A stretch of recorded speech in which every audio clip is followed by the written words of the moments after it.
Okay, everybody, let's turn another episode up on the rest from Off the Cuff. Today, I have a really cool review for you from the brand Baltany. A little about them: they're founded in 2010, and their mission is pretty simple. They want to redesign classic, iconic timepieces using the latest watchmaking technology. Their goal is to create the most historically accurate homages ever made while maintaining the spirit of the original iconic timepieces along with their modern interpretations of them, of course. Now, in terms of the type of watch, you could consider this within that classic field watch space. Some key common characteristics in design: when you're looking for something within this genre, of course, you're going to want that modest vintage style size. Full numerals, you'll get the 12 or 24 hour, both, or 12 hour and a 60-minute scale on a black or cream dial. This is their A11. Yes, A11. For some of you that are big on old school military references, this was inspired by the A11. Now, this is known as their A11 Retro S203 Bravo, and this is in the black dial variation. It's essentially a classic military watch from World War II that they redeveloped into this retro military watch, featuring a domed sapphire and a unique fluted bezel and case back. And to me, the cool thing here is it's actually kind of a surprise Hamilton khaki Murph 38 alternative, which I own and I enjoy very much. And I really didn't see the comparison initially until I kind of had it in my hand, and I was like, oh, this reminds me of another watch, and not just the A11, but specifically my Murph 38. So for the price, my gosh, this is only $169 direct from Baltany. So really appreciate them sending this piece out. I've seen a couple of their watches in other reviews, and when they reached out via email, I was kind of happy to oblige and check out their stuff because I've heard so many good things about it. So I figure, why not share their brand with you all within my audience. So with all that said, let's go ahead, zoom the camera out, get this piece in hand, and take a closer look. Okay, guys, so as you can see here, very classic, right? Very timeless in nature, non-offensive. It's very, very symmetrical, very well balanced. It has that classic A11 style dial layout with the numerals there for the hours, and then that 60-minute scale on the outer. It's just a really cool, clean, classic look. Very minimal branding there with just the Baltany underneath the 12 o'clock. This has a 38 millimeter diameter, a 12.3 millimeter thickness, and that is including that domed sapphire there, and then it has a 46 millimeter lug to lug, which is also, again, quite tidy, and you can see the lugs do have a nice slope down in terms of wanting to downturn and wrap around your wrist. And it is mostly polished, which is actually kind of an old school thing, right? A lot of people, they think of field watches, military watches, and they imagine them being bead blasted or brushed or satinized. But when it comes to cheap military issue, the cheapest thing was to have them just be polished. And then the ones that you saw were just naturally finished, right? They had a rough and tumble finish from being worn and not being often cleaned off, right? So they would kind of have their own natural wash of patina over them in terms of the wear, but they all typically would start out as, it's kind of counterintuitive as these reflective pieces of metal, but it was more so they were reflective because it was cheap, not because they were being very tactical about it. Now today's watches are going to have different types of Cerakoatings and different materials or DLC coatings, PVDs, to make them much darker and more resistant to reflection. But something like this, again, it's just within that old school vein, but executed with modern touches, like a nice sapphire here. So this has a nice double dome to it, so it's going to be very, very legible even at quite harsh angles. You're really only going to get distortion on the furthest ends there, and when you do get it straight on, I will say you're not getting a lot of that milky outer ring that you can sometimes get with sapphire. I mean, like if I try to force it, that's kind of the milkiest it will get, which is good to know, because that isn't too bad at all. I wouldn't even say it breaks into full-on milkiness, because it still looks clear, right? It's not quite opaque, or there's less of that hue that you would associate with sapphire milkiness. Anyways, end that rant, because I know somebody is gonna want to come on and talk about it. Because yeah, there's a reason why some people will still love a good Hesselite, plexiglass, crystal, or even minerals. Just the clarity. But in this case, you're getting, a really nice sapphire. You're getting inner air coating. It's double domed. It's matched with this nicely fluted bezel. It has kind of a double step. You get that kind of shape there, echoed back onto the crystal edge, which is really cool. And then you also get it echoed back from the case back. So I think that's really nice, and it actually does help the watch visually appear quite thin, because now you have a very clear mid case that is quite thin. So they pulled out some tricks. Again, it's those modern kind of production methodologies that you're getting in terms of some of those updates that they just choose to kind of tweak while still keeping within that nice classic look. Even when it comes to the numerals, right? They do have that kind of patina golden hue to them. And I'll say it's quite an unoffensive hue, like this, much like the Murph, right? It's even though it has that kind of patina look to it to give it age, it doesn't look bad. Like, it's a nice, even if you don't want it to look older, it could just be a nice balanced color palette at the end of the day, right? You're getting a bit of a different type of contrast, a little bit of warmth that they're adding to the dial with just that tint of yellowness. The crown is actually screwed down. It's unsigned, but you can screw it down, which helps with that 100 meters of water resistance and does give me, again, more confidence for stuff like that. So very, very cool there.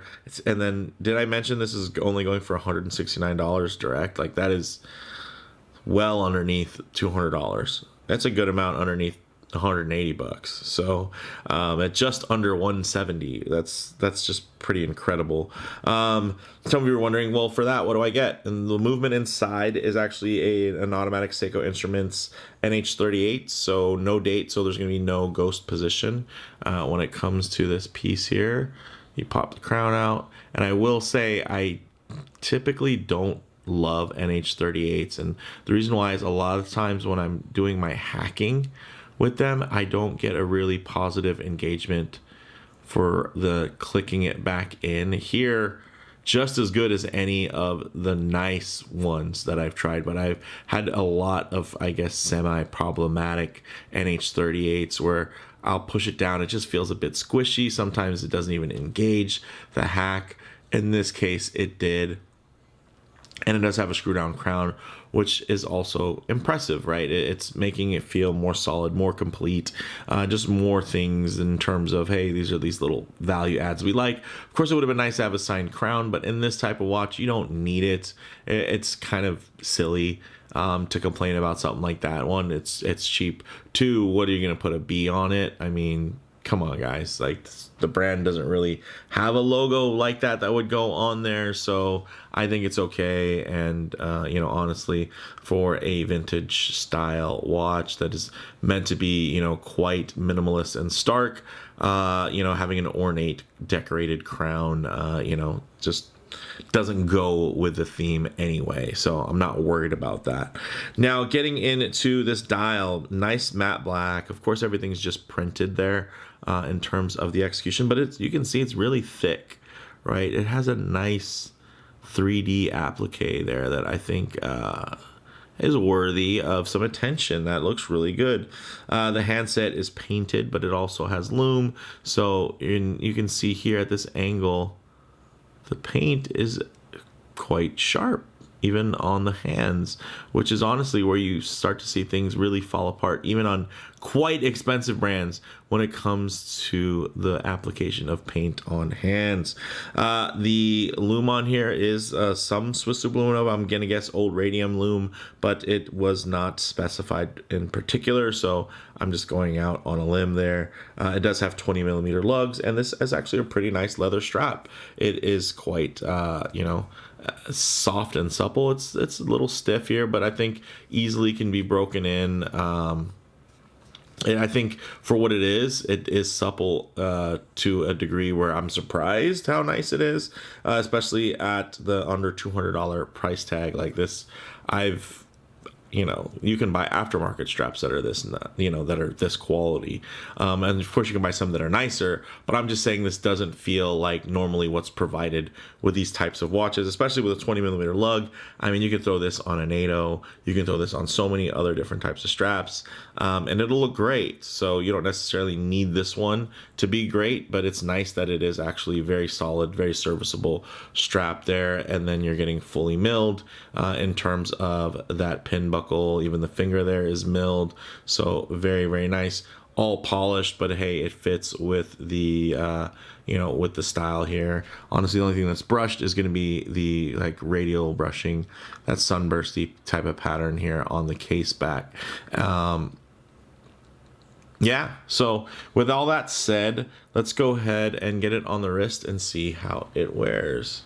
Okay guys, as you can see on my 7.5-inch wrist, this wears quite handsomely. Of course, if I do get my wrist a little bit too close to the camera lens, it's going to give you a bit of perspective distortion and it's going to appear just a bit bigger than it actually is. So what I like to do is keep my wrist nice and low and then just tighten the frame up so you guys can still get a detailed look at this piece, but maybe just a bit of a truer aspect ratio in terms of the way that it'll wear on your own wrist. It's nicely centered there on my 7.5-inch wrist, although my 7.5-inch wrist is actually quite round, so don't be discouraged if you have a slimmer wrist than mine, because it's not like mine is actually just super flat already. So it's again, it's a 3D wrist, and that's why a lot of these things are really best kind of discovered in person. But I do my best to kind of give you guys the best perspective and things that are just going to be a little bit more readable and hopefully a little bit more informative in terms of the thoughtful presentation of each one of these pieces. But this thing wears fantastic, guys. Look at that. It does have some roundness. It does have a bit of a bubble to it, yes, because of that crystal. And but overall, visually, I think that still appears quite thin. Like, if I didn't go like this and see that this was a bunch of Arabic numerals and it was really meant to be quite military, if I was just looking at this profile, I wouldn't be surprised if I turned my wrist and saw on the dial some level of a dress watch. So I think that's really cool, and of course does add quite a bit of versatility. And yeah, this can be a bit dressy, a little bit formal. I think it's definitely more casual style, but if you needed it to be, you could wear something like this and it could look quite smart, depending on what you're going to be pairing it with in terms of your attire. Now, with all that said, let's go ahead, zoom the camera back out, get this piece off the wrist, set up for some loom shots, low light transition, and closing thoughts. Okay, let's go ahead and hit the lights here. As you can see, for a field watch, potent loom, guys. Like, it doesn't need to be this darn good, but boy is it. Like, that is very, very nice loom. And again, it kind of goes back to some of the thicker application you guys noticed when you were looking at the dial at angle.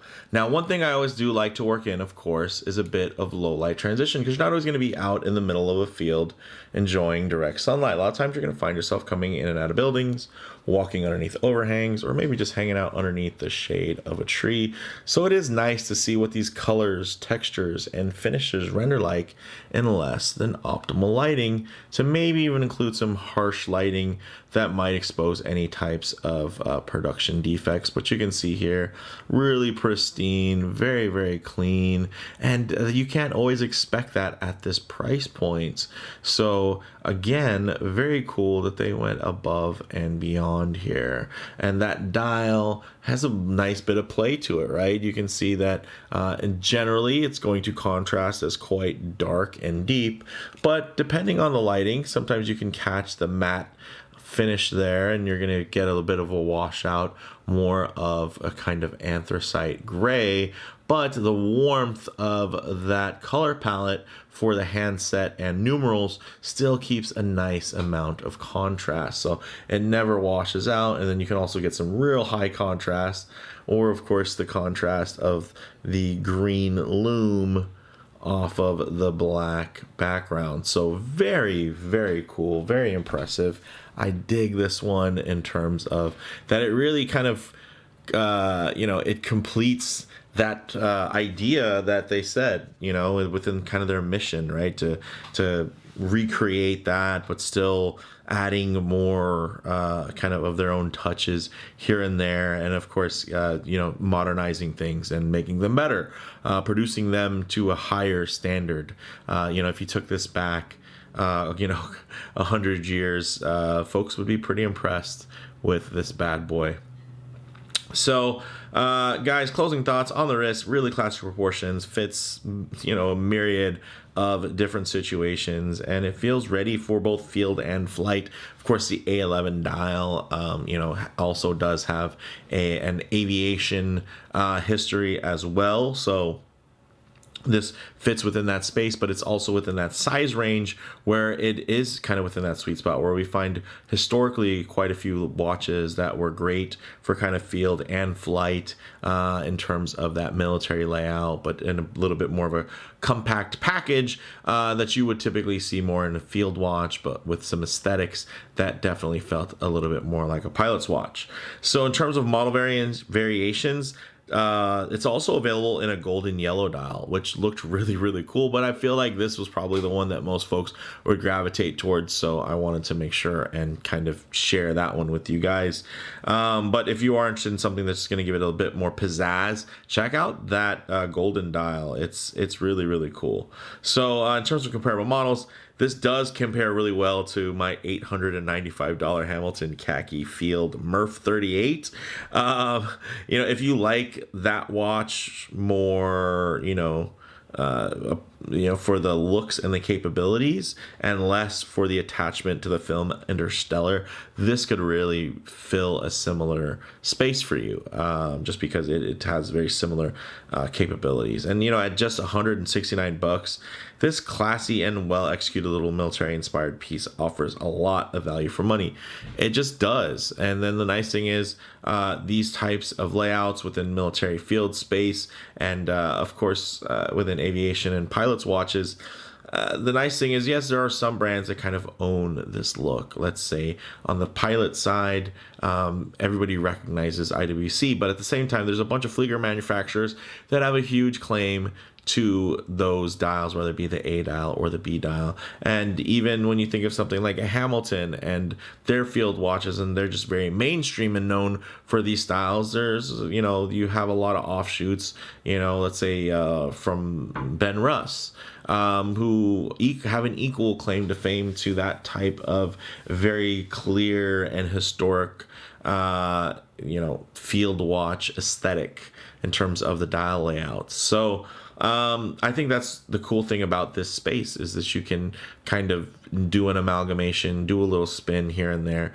and it just looks good. It's clean, it's crisp, it's well executed, and it's highly capable. So with all that said, let me know what you guys think down in the comments below. I know this isn't for everyone. Not everybody's looking for these $169 masterpieces. Some people are really excited in the expensive stuff, and I try to cover that stuff too.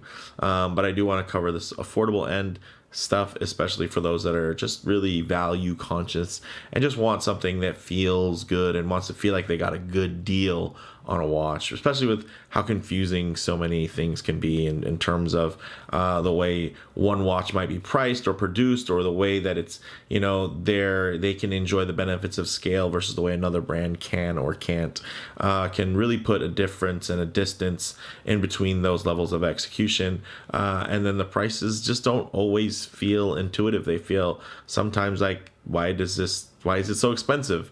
You don't get that feeling here. We're wondering why other watches are so expensive when this one can be produced at this level. So with that said, let me know what you guys think in the comments below. If you like the video, please do a like, and if you haven't already, please subscribe for more content just like this. Thanks, guys.